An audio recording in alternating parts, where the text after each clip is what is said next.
Starting చెప్పాల్సింది, నీ రక్తము ద్వారా వస్తున్నాను నేను చెప్పలేసే. అప్పుడు ఆయన నమ్మంటాడు. దేవుని స్తోత్రం కలుగును గాక. యేసు రక్తం, గొర్రెపిల్ల రక్తమును బట్టి, తామిచ్చిన సాక్ష్యమును బట్టి వాళ్ళ అపవాదిని జయించి ఉన్నాను. చూసారా అసలు జయం ఎలా వచ్చింది? Through the blood of Jesus.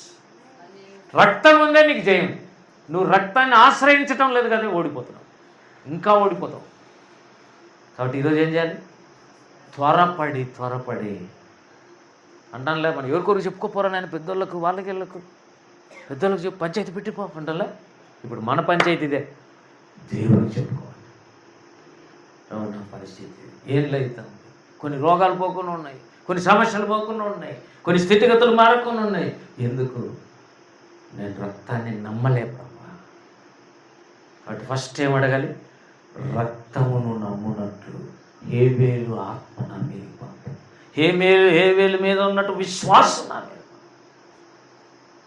మొదటి